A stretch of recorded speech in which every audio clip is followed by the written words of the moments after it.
देखन जा आज गिरधरपुर चौबे की इस पावन माटी पर आप सभी लोगों को मैं गायक दीपक यादव बारंबार प्रणाम करते हैं। साथ ही साथ हार्दिक अभिनंदन और वंदन Rajan photo studio YouTube channel Jhumila Bazar Gorakhpur का मैं हार्दिक अभिनंदन वंदन करता हूं कि उतनी दूर से जनता बदे आप लोगन करती नया संदेश करती चल के आई बता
सर्वप्रथम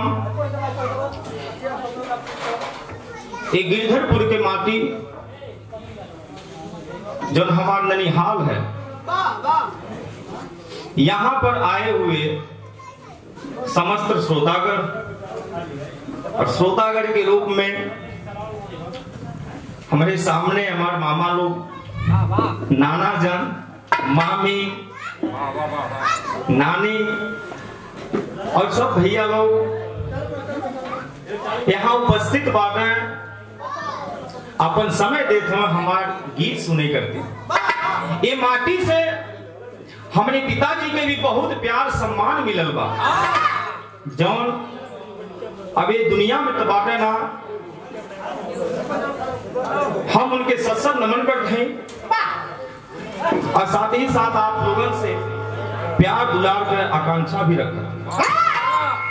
साथ ही साथ मैं ईश्वर से, माता से आराधना करने जा रहा हूं कि हे माता, आज रामकिशन भैया के घरे जो नाती भैल हुआ और नाती के माता ईश्वर दीर्घायु दे तथा राष्ट्र निर्माण में इसकी अहम भूमिका हो।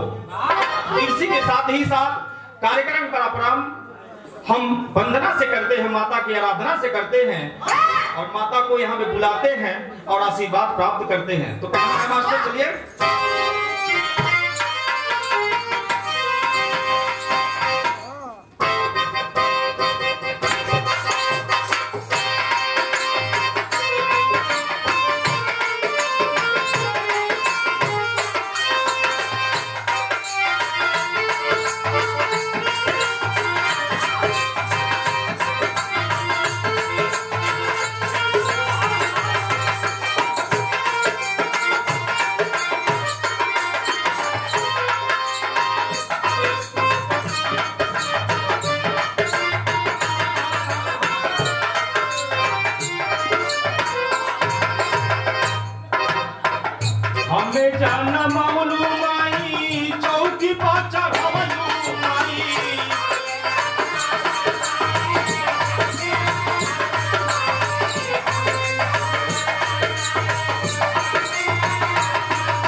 किशोर भैया जी मामा जी हमारा 1000 रुपया देकर के सम्मान कैला।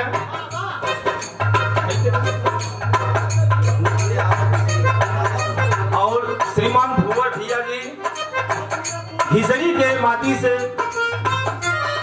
50 रुपया देकर के बहुत ही प्यार सम्मान देना। सत नमन बा चढ़वा बंधन बा। हमें जाना मवलू माई चौकी बाचा घवलू माई।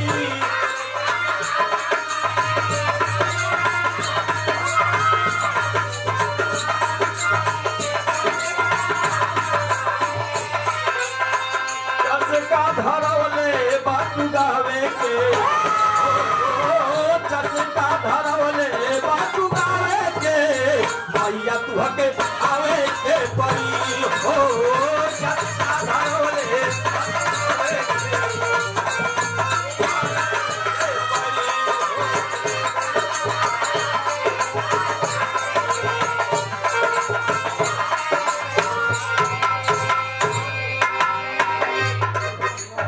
देखिए भैया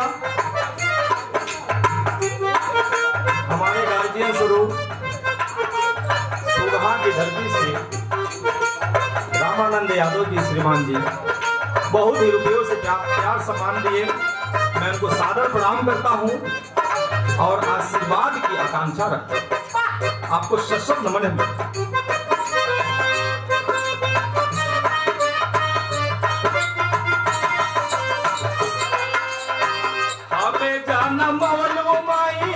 चौकी पाचा घवलू माई।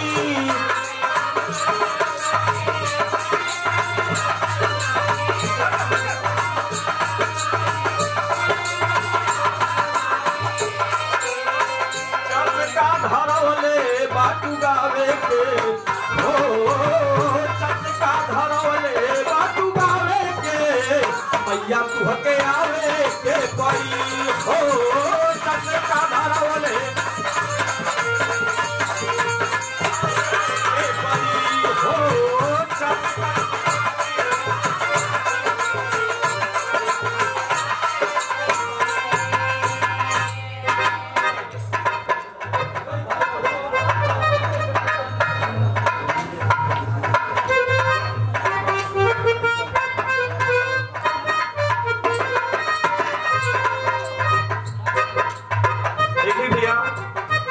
सुनील यादव जी हिसड़ी के माटी से 100 रुपया देकर के पुरस्कृत किए और ये पैसे के रूप में आर्थिक योगदान देकर के इसमें आप लोगों का प्यार सम्मान झलक रहा है। आपको बारंबार प्रणाम किया।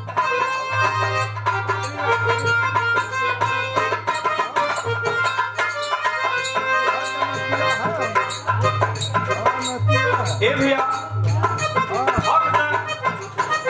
अर्थात हम माता से कहत बाटी कि हमके कुछ ना होत बा। अगर हम कुछ बोलत बाटी तो ओकर आशीर्वाद के देत बा। कहना है